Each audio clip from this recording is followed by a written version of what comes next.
As a lot of you may or may not know, Tyler1 recently made a video before I left for Korea talking about how I'm one of the worst junglers on the server and playing with me when I'm off hack room is the worst experience on the planet. I remember after he made that video, I ended up feeling really attacked from it, and even on my stream I was talking multiple times about how if I ended up hitting Challenger Korea, that I would make a thing talking about how it's funny how people shit talk me, but I'm able to accomplish this. But after seeing that Korea is now coming to a close and seeing what I was able to accomplish within my time here, I have nothing else to say besides, I guess he was right. For those that don't know, for the last month, I've been pushing myself to my absolute limit. I decided that in order to try and forcefully re-spark my love for League, that I would come to Korea, which is widely viewed as the hardest region to climb in, and that I would do an asylum-thon, where I would play every single day, non-stop, until I would fall asleep, and then repeat the process over and over and over again. Now, with the support of the community, we were able to actually make the experience last a full 17 days, which was the target. And then after, Laura ended up coming down for about a week, so I was doing interspersed streams here and there.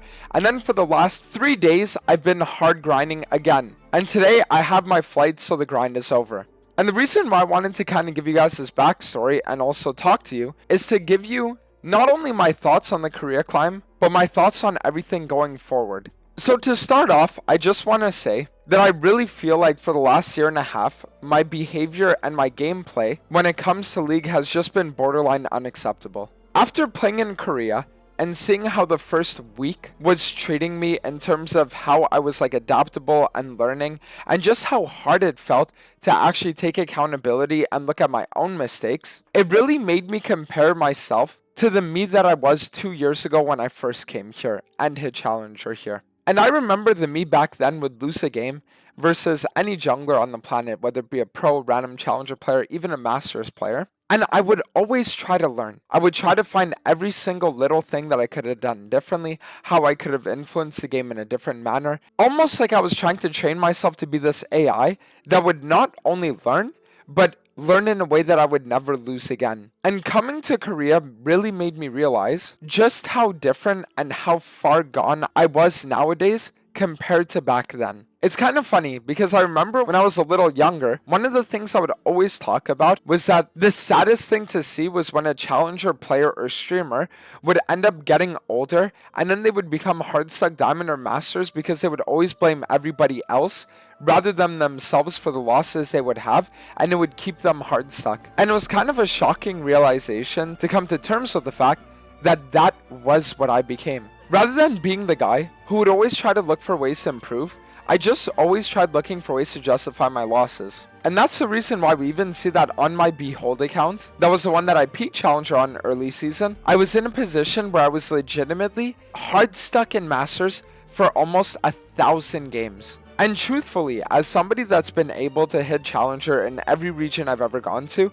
this is an embarrassment. I could sit here and I could spend hours talking to you guys about the things happening out of game, the things going on in my personal life, and just the experiences I've gone through that have led to me becoming this type of player rather than being the kind of player that I used to be. But the truth is I just got complacent and I got lazy. And that's why, even though we are ending the Korea trip without even having seen a Grandmaster promotion, I am very happy and I am very hopeful about the things to come. And the reason why I say that is because even though Korea hasn't been a crazy trip by any means at all, at the end of the day, it was a fun thing for me and my community to have experienced with the whole Asylum-thon idea. And I think that the best takeaway from the entire trip is going to be the mentality shift that is going to come from it. And now, before I have people that are going to ask me, well, Dantes, if it was a mentality issue and you talk about fixing your mentality in Korea, then why weren't you able to hit Grandmaster? I'll answer the question for you. So before I go into it, I'll give you guys a little bit of backstory. The way that the Korea grind went was that we played on 2 accounts. We started off on the Mental Patient account that peaked at 646 LP and then deranked all the way to Masters 184 before getting banned. And then we played on the new account that ended up peaking 648 LP, and then we went on a crazy loss streak today and we're ending at about 286 LP Masters. But the thing is that when you actually look into this account, something very interesting happens. You see, when we look back a few weeks ago, and when the account was already playing in Masters, you'll notice that in every single one of these games, I would have a mediocre performance at best. And this trend continued for days, until one thing happened. You see, on this game was when Laura actually came down to spend a week with me here in Korea, and every game going forward was a game that I was playing with good mentality, as well as with 8 hours of sleep, and with having a life outside of the game in and of itself. And you'll notice that I started consistently dropping MVPs, that I'd be 1v9 every game, and that we'd just be overall winning a lot. And this trend actually continued up until this game. And the reason why it stopped here, for those of you that want to know the story, is because Professor Kali was actually the one that helped me get this Korea account. And the way that he did it was because he was in the LPP program, and through the LPP, you can actually request accounts that are based in other regions. So he asked Riot for a Korean account because he said he was going to come to Korea, and they ended up giving it to him, and then he gave it to me. But after less than a week of me actually playing on the account, Riot sent him an email saying that he was going to get kicked from the League Partner program and that everything that he ever had from them would be revoked immediately. So what this meant is that everything, including the account he was giving me, was on track to actually being banned early due to a breach of their guidelines. And what ended up happening was that when I ended stream here, it was about 6 p.m. and I left. I met up with my girlfriend, we ended up going out, having a good time, and at 1 in the morning I got a message from Professor Kali with a screenshot of the email. And thinking that my account was going to be banned in the coming hours, and that the second that Riot Korea woke up, everything would just be over, I decided to go and force a stream, because since I was only 5 wins away from Grandmaster, I thought that I would be able to actually perform in a way where I could have hit GM before getting my account banned. And it didn't happen that way. We ended up playing for hours and hours and hours and losing every game.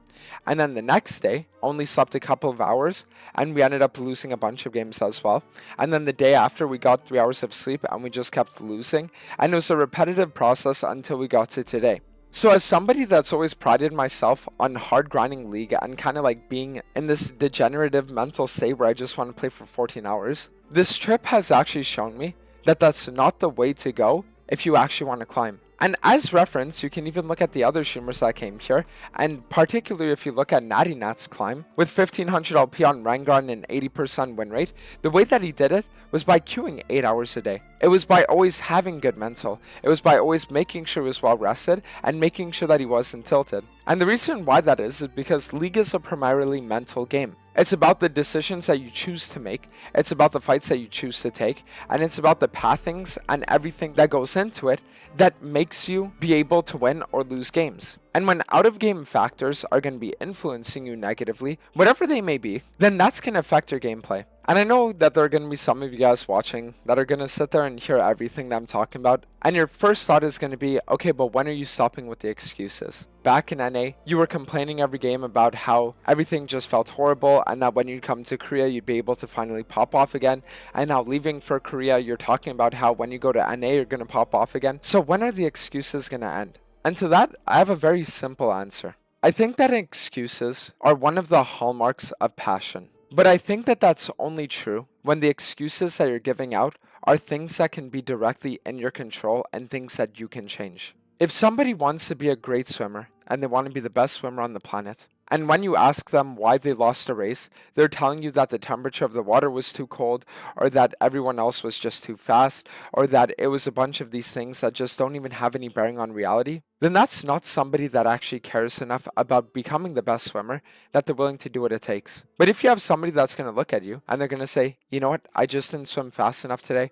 I don't know if it was an issue with my sleep. I don't know if it was an issue with my practice. Maybe I just need to practice harder. Or maybe I just need to change my approach completely to how I approach swimming. Then that's somebody who gives himself room for improvement in a way where now he opens himself up to being the best swimmer. And before leaving for Korea, unfortunately, I was the first kind. I was the guy that would look at everyone and be like, yeah, the reason why I'm not climbing is because I get long queues, it's because I get target banned, it's because I get target hunted, it's because people flame me and I don't care anymore, it's because of this, it's because that.